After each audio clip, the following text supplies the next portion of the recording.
This is actually perfect for a therapist. We have ready-to-use boxes for lymphedema bandaging for the hand and the arm, and also for a full leg. The contents within this box is actually exactly what I need to perform a bandaging of the arm. And also within the box you have an information how to do it and how to use it. We have inside it the small rolls in 2 centimeters length. You know, normally they are on 4 centimeters and then you have to fold them to be able to use them.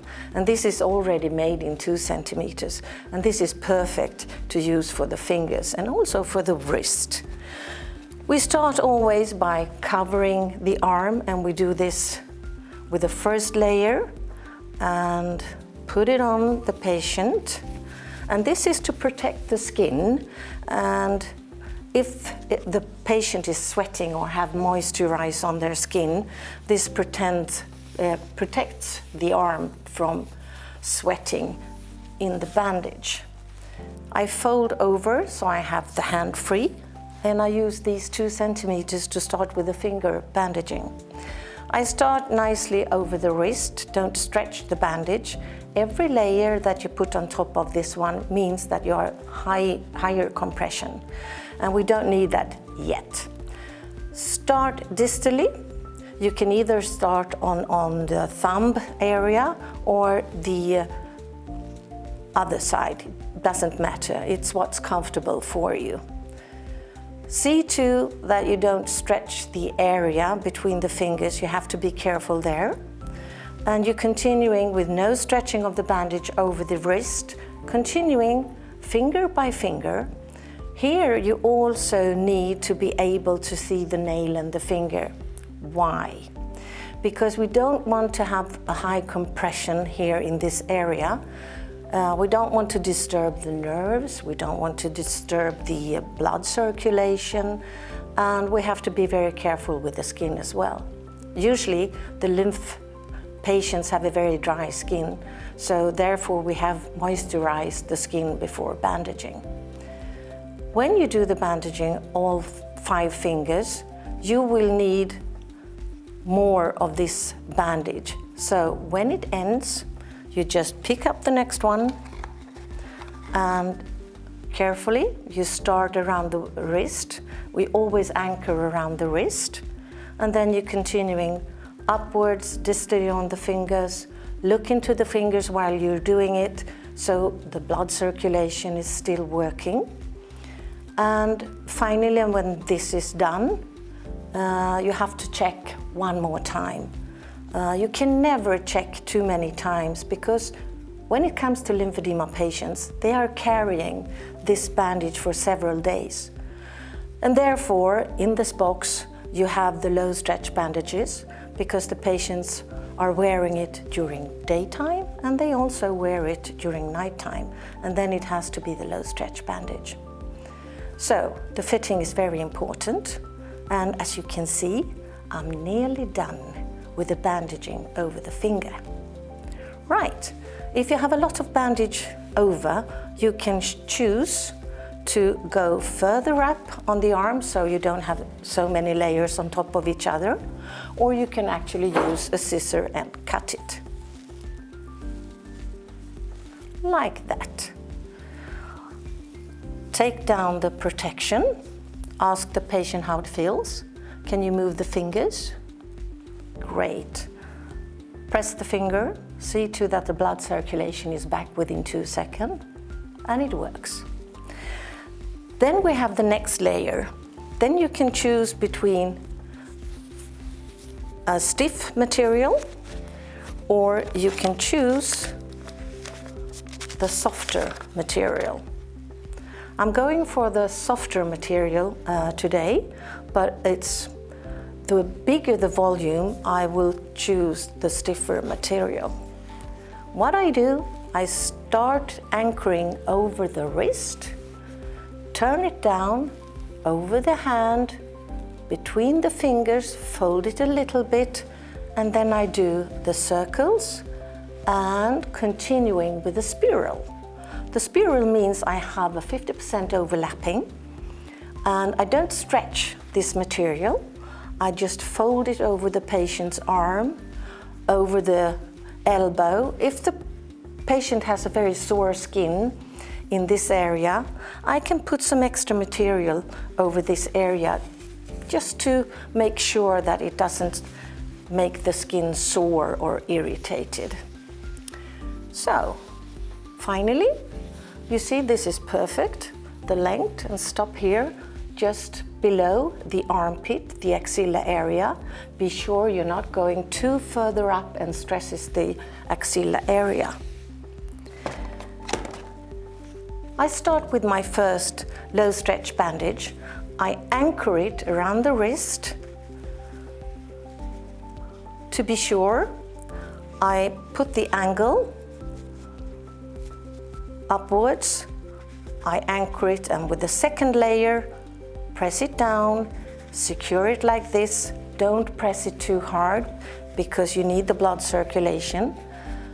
Continuing, folding it a little bit between the thumb and the index finger, over the hand, again over the hand. See to that the patient can move a little bit. Start over again, and then I can choose between the figure 8, or I can use the spiral. I will go for the figure 8 because I think it looks nice. So I'm continuing down, upwards, down, upwards, and you can see the figures showing here. What I do now is I do not have the overlap of 50%. I do it a little bit tighter. And this is because the fat, subcutaneous fat at the patient needs a little bit more compression than others. So I choose to overlap 2/3 of the bandage. And the first roll is finished, and I go for the next one. It's a little bit wider than the former one, and that is because you have to adjust them for where you are on the body. And I'm continuing, and you see what I do when I take the next bandage. I anchor it properly like this, and then I know it will stay put. And you have to imagine that the patient is going to wear this bandage for so many days. So it's very necessary that you do it properly. And I look at the patient, are you still comfortable? Is there any unease feeling? She looks okay, so I think everything is the way it should be. When reaching the elbow area, I have to release a little bit of the compression. Why? The patient needs to move her arm, have a cup of coffee, and be able to eat. So I'm careful in this area. So we have the top part of the arm and the next roll of bandages, like this. Okay. Again, I fold the tip of the former bandage, go around, coming up again, like this. I want very much to secure the elbow area, so I stretch over the elbow area, see to that I can flex it a little bit. I secure it downwards and upwards. Now then, I change from the figure 8 rounds to spiral. This area is bigger, and it's much easier to go over the elbow with the spiral. I still cover 2/3 of the bandage, stretch it a little bit, but I have to pay attention to the gradient over the arm. And that means that the highest pressure is down here, and by the time the bandage moves upwards, I don't stretch as much, and I start to give 50% of the layer. And that means when I overlap with a bigger overlapping and don't stretch the bandage as much, then you have the gradient, so the liquid within the arm can be transported away from the area. Already made, I have this ready, and I put the tape on, and I do this firmly to make the bandage stay for several days. Take the undercover and folds it. It makes it soft in this area, which is very good for the patient. I should always be able to put 1 or 2 fingers within this area, so I know there is a fluid coming.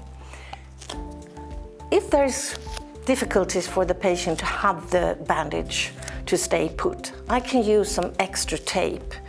And in the area near the elbow, I can put some extra tape to make it stay firmly for these coming days. All right, I press the finger for 5 seconds. Blood is coming back within 2 seconds. No tingling, no numbing. If there is any problem, any unease feeling, I have to take it off and redo it again.